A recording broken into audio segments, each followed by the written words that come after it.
Aujourd'hui, nous allons expliquer l'anatomie et le fonctionnement de l'appareil respiratoire.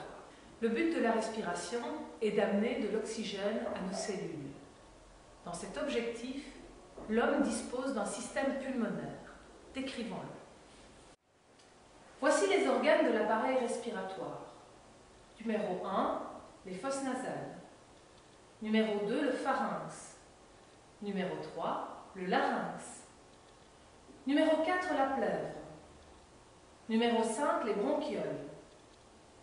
Numéro 6, une alvéole pulmonaire. Numéro 7, les narines. Numéro 8, la trachéartère. Numéro 9, une bronche. Numéro 10, un poumon. Numéro 11, le diaphragme.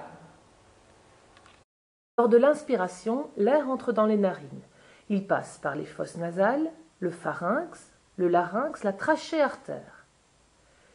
Il entre dans les bronches, dans les bronchioles, avant d'arriver aux alvéoles pulmonaires. L'appareil respiratoire se situe dans le thorax. Les poumons sont protégés par la cage thoracique.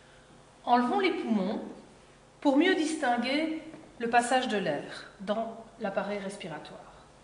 Nous avons ici le larynx, qui est le premier cartilage de la trachéartère. La trachéartère, vous la distinguez ici, c'est un gros tube d'à peu près 12 cm composé de cartilage. La trachéartère se divise en deux bronches, la bronche gauche et la bronche droite. Ces bronches se divisent en bronchioles. Nous pouvons distinguer, en dessous des poumons, un muscle très important dans les mouvements respiratoires, un muscle long et plat qui s'appelle le diaphragme. La ventilation pulmonaire est l'action de renouveler l'air à l'intérieur de nos poumons. Deux mouvements, l'inspiration, l'expiration. Des muscles sont très importants pour déclencher ce mouvement respiratoire. Le diaphragme,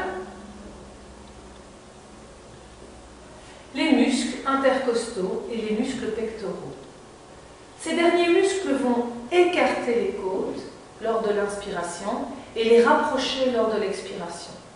Le diaphragme, lui, en se contractant, va descendre et entraîner les poumons. À l'expiration, ce muscle va se décontracter, se relâcher et appuyer sur les poumons, qui sont donc obligés d'expulser l'air qui est à l'intérieur. À l'inspiration, la cage thoracique se soulève, le diaphragme s'abaisse et le ventre se gonfle. À l'expiration, c'est l'inverse.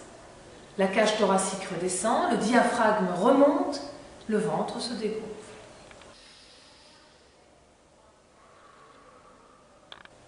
Ce montage expérimental, composé d'une boîte, de deux ballons, d'un tube et d'un plastique, permet de visualiser le fonctionnement de notre appareil pulmonaire.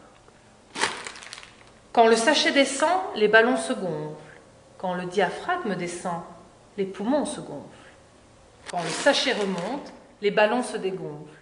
De la même manière, quand le diaphragme se relâche et remonte, il pousse sur les poumons, l'air est chassé. Voilà, j'espère que vous avez compris le fonctionnement de votre appareil respiratoire. Merci de votre attention.